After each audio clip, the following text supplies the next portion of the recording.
Good evening everyone. कैसे हैं आप सब? मैं आशा करती हूँ आप सभी अच्छे होंगे और आपकी तैयारी भी अच्छी चल रही होगी।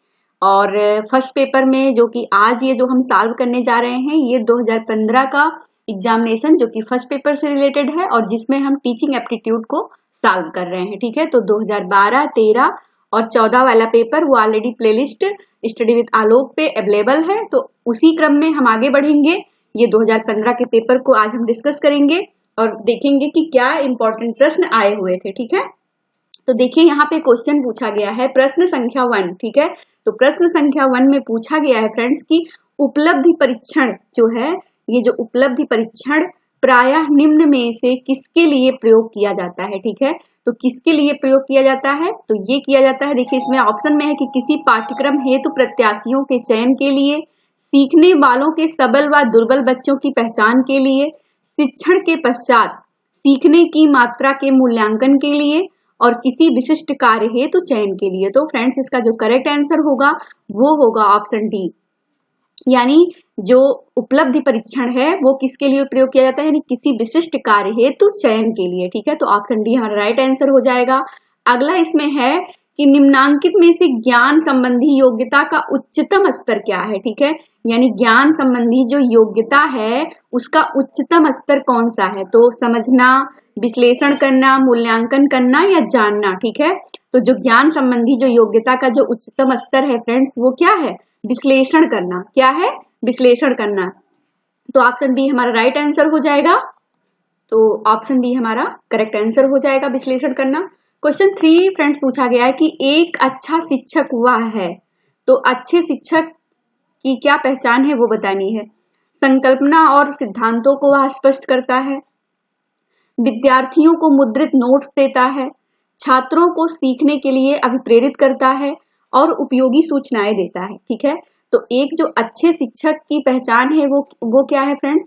वो जो संकल्पना और सिद्धांत को तो स्पष्ट करता ही है जब क्लास में पढ़ाता है, विद्यार्थियों को नोट्स वगैरह भी देता है। ठीक है, लेकिन उपयोगी सूचनाएं भी प्रोवाइड करता है, लेकिन जो एक अच्छे शिक्षक की जो मेन पहचान होती है वो क्या करता है? वो अपने छात्र को सीखने के लिए मोटिवेट करता है, आगे बढ़ने के लिए वो बताता है, उसको मोटिवेशन देता है। ठीक है, कि कैसे आप अपना एक टाइम टेबल निर्धारित कीजिए, जो और चीजें हैं उनसे थोड़ा सा दूरी बनाइए, या मतलब कैसे आप अपना टाइम टेबल बनाएंगे, कैसे उस चीज को कवर करेंगे, या अगर आपके नंबर कम आ रहे हैं तो कैसे नंबर बढ़ेंगे, या मतलब नंबर क्यों नहीं बढ़ रहे हैं, कहाँ पे क्या प्रॉब्लम है, आपने नोट्स को कितनी बार रिवाइज किया, जो टेस्ट बताए गए हैं कि 3 बार सॉल्व करना है तो आपने 3 बार क्या टेस्ट को सॉल्व किया है।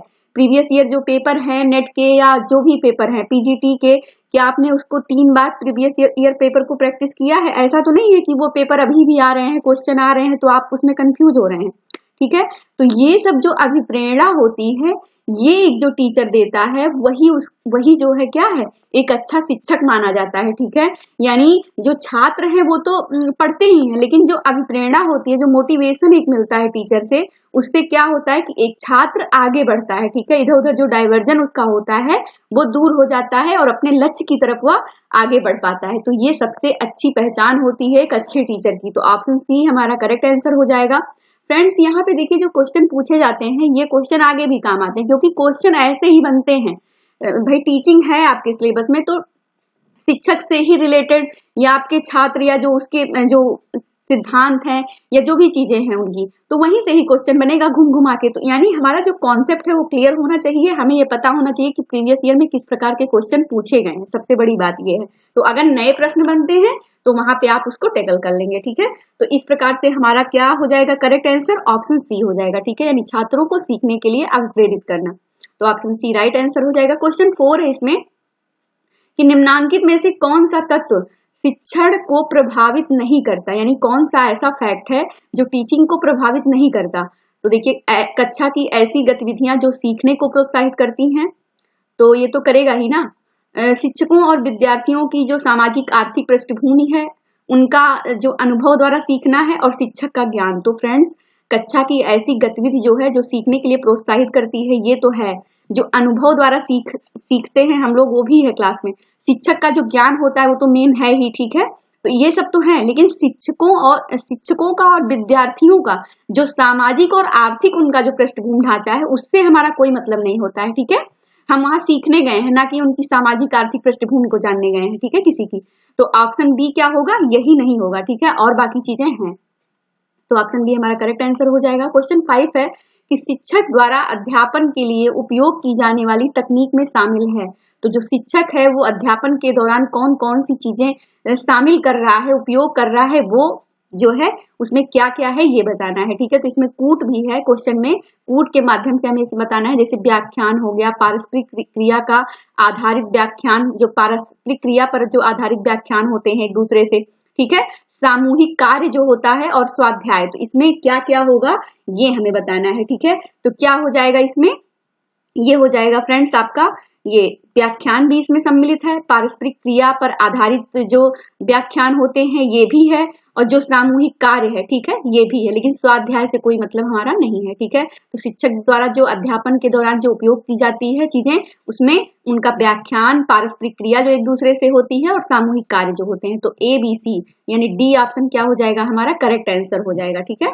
चलिए अगले प्रश्न को देखेंगे। क्वेश्चन नंबर 6 कि यहाँ पे पूछा गया है कि जो शिक्षण सहायक सामग्री के बारे में निम्नलिखित में से कौन सा कथन सही है, ठीक है। तो जो शिक्षण सहायक सामग्री के बारे में कौन सी चीजें सही हैं वो बतानी है। देखिए यहाँ पे पहला दिया गया कि संकल्पना धारण को लंबे समय तक बनाए रखने में मदद करती हैं। फिर वो है कि वे विद्यार्थियों को अच्छी तरह से सीखने में मदद करती हैं। वह शिक्षण और अधिगम प्रक्रिया को रोचक बनाती हैं। वे रट कर सीखने की प्रक्रिया को बढ़ावा देती हैं। तो इसमें क्या हो जाएगा फ्रेंड्स, हो जाएगा इसमें ए नंबर, ठीक है। यानी ए में कि संकल्पना धारण को लंबे समय तक बनाए रखने में मदद करती हैं। यानी जो शिक्षण सहायक सामग्री जो आपके पास में हो गई, जैसे मान लीजिए एग्जाम्पल, शिक्षण सहायक सामग्री, अब मान लीजिए कि जैसे आपने जो है एक नोट्स बनाया, ठीक है, जैसे क्लासेस चलती हैं एनटीए की हमारे यहाँ ऑल ओवर इंडिया, तो उसमें बच्चे जुड़े हुए हैं। लेकिन हमारे यहाँ क्या है कि क्लासेस प्रोवाइड की जाती हैं पूरे ऑल सिलेबस पे, लेकिन उस क्लास को सुन करके जो भी स्टार बना के जो इम्पोर्टेंट फैक्ट्स हैं उनको आपको एक नोट्स बनाना होता है, ठीक है। फिर आपको टेस्ट पीडीएफ में जब आपने लेक्चर को सुना, उस लेक्चर से अपने पास में एक अच्छा सा नोट्स बनाया, चाहे वो आपका सब्जेक्ट हो चाहे वो फर्स्ट पेपर हो, फिर आपने उसका नोट्स बनाया। फिर उसी बेस पे हमारे यहाँ हर मंडे को एक टेस्ट होता है, यानी जो आपने वीक में पढ़ा।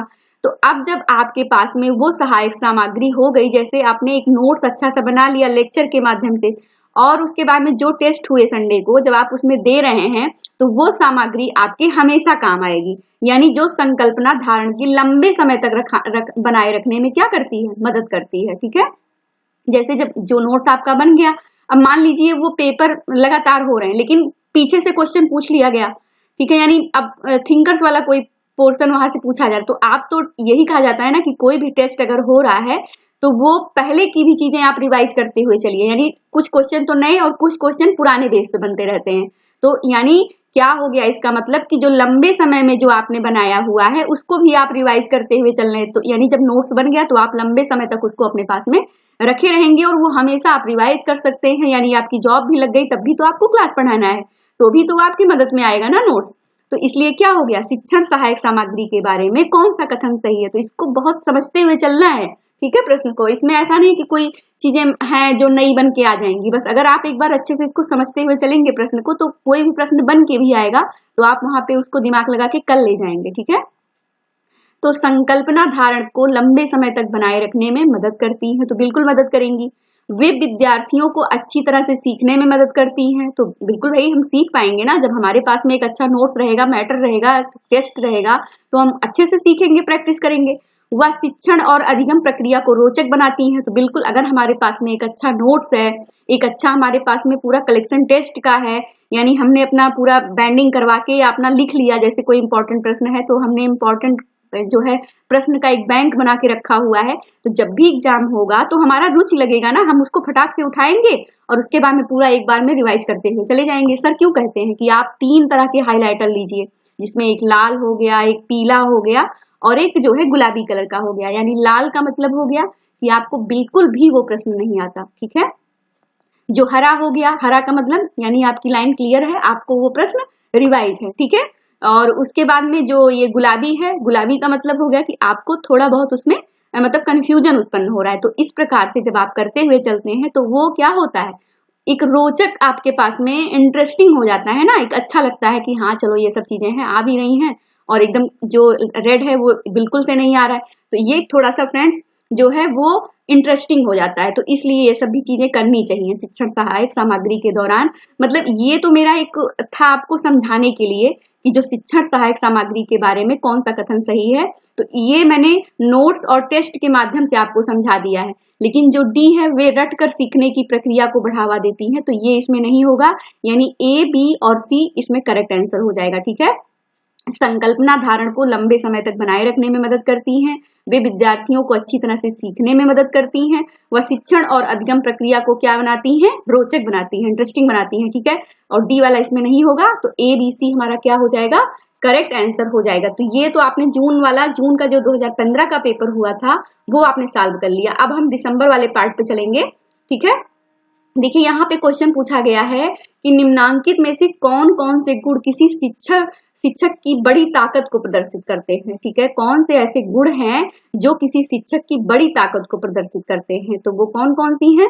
देखिए, संस्थागत प्रबंधन में पूर्णकालिक जो सक्रिय उनकी संलिप्तता है, उदाहरण प्रस्तुत करना, और अवधारणाओं के परीक्षण के लिए तत्पर रहना, और गलतियों को स्वीकार करना, ठीक है।